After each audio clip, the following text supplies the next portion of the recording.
โรคหัวใจขาดเลือดหมายถึงโรคที่เกิดเนื่องจากหลอดเลือดเลี้ยงหัวใจตีบหรือตันทำให้กล้ามเนื้อหัวใจมีเลือดไปเลี้ยงลดลงหรือไม่มีเลยเป็นผลให้การทำงานของกล้ามเนื้อหัวใจผิดปกติหากรุนแรงจะทำให้เกิดกล้ามเนื้อหัวใจตายได้การที่หลอดเลือดเลี้ยงหัวใจตีบหรือตันนั้นส่วนใหญ่แล้วเกิดจากหลอดเลือดแข็งตัวขึ้นเนื่องจากมีไขมันสะสมในผนังด้านในของหลอดเลือดเป็นผลให้ทางที่เลือดไหลผ่านแคบลงเลือดไหลไม่สะดวกกล้ามเนื้อหัวใจจึงได้รับเลือดน้อยกว่าปกตินอกจากนั้นยังอาจเกิดจากเกล็ดเลือดและริ่มเลือดอุดตันได้อีกด้วย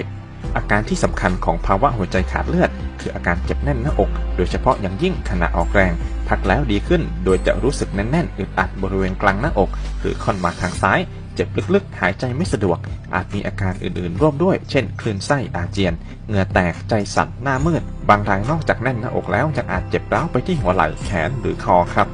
ส่วนปัจจัยที่ทำให้เกิดกล้ามเนื้อหัวใจขาดเลือดนั้นมีดังนี้ครับโรคเบาหวานโรคความดันโลหิตสูงไขมันในเลือดสูงซึ่งพบได้บ่อยและต้องระมัดระวังอย่างมากเพศชายหรือเพศหญิงในวัยหมดประจำเดือนโดยเพศชายมีโอกาสเกิดโรคหัวใจขาดเลือดมากกว่าเพศหญิง 3-5 เท่าอ้วนและไม่ค่อยได้ออกกำลังกายมีบุคลิกภาพเจ้าอารมณ์โกรธโมโหง่ายเครียดเป็นประจำและมีประวัติโรคหัวใจขาดเลือดของคนในครอบครัวครับผู้ที่มีปัจจัยเสี่ยงดังกล่าวนี้จำเป็นต้องได้รับการตรวจหัวใจนอกจากนี้ปัจจัยเสี่ยงอื่นๆก็ยังมีอีกครับเช่นการสูบบุหรี่และภาวะกรดรุนแรงหรือภาวะหยุดหายใจระหว่างหลับซึ่งมีหลักฐานชัดเจนแล้วว่าทำให้ผู้ป่วยขาดออกซิเจนเป็นผลให้หลอดเลือดเสื่อมเร็วและสามารถกระตุ้นให้เกิดริ่มเลือดอุดตันได้ง่ายขึ้นครับ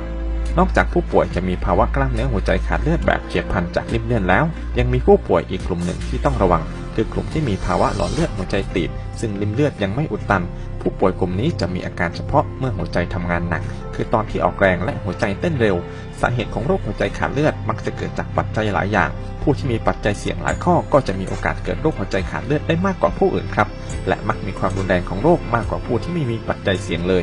การป้องกันการเกิดโรคกล้ามเนื้อหัวใจขาดเลือดที่สำคัญคือการควบคุมปัจจัยเสี่ยงที่เป็นสาเหตุของโรคโดยเฉพาะการควบคุมและรักษาโรคที่พบร่วมต่างๆเช่นเบาหวานความดันโลหิตสูงไขมันในเลือดสูงอ้วนและการปรับเปลี่ยนพฤติกรรมที่เป็นปัจจัยเสี่ยงต่างๆครับเช่นการสูบบุหรี่ควบคุมน้ำหนักตัวให้อยู่ในเกณฑ์ปกติไม่ให้อ้วนจนเกินไปการออกกำลังกายแบบแอโรบิกอย่างสม่ำเสมอครั้งละ30 นาทีอย่างน้อย5 ครั้งต่อสัปดาห์การรับประทานอาหารที่มีประโยชน์ต่อร่างกายเช่นปลาผักและผลไม้งดการรับประทานอาหารที่มีรสมันจัดหรือมีคอเลสเตอรอลสูงและที่สำคัญต้องผ่อนคลายจิตใจเพื่อลดภาวะเครียดครับ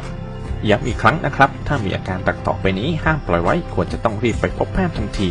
เจ็บตรงกลางหน้าอกเยื้องลงมาทางลิ้นปี่เล็กน้อยจุกแน่นอึดอัดบางทีร้าวไปถึงข้อหอยไหล่ซ้ายข้อศอกหรือท้องแขนด้านซ้ายกรามหรือคอด้านซ้ายบางรายอาจมีอาการใจวิวใจสั่นชีพจรเต้นเร็วหรือช้ากว่าปกติเหงื่อซึมหน้ามืดหมดสติอาการเหล่านี้คือสัญญาณอันตรายของโรคหัวใจขาดเลือดครับ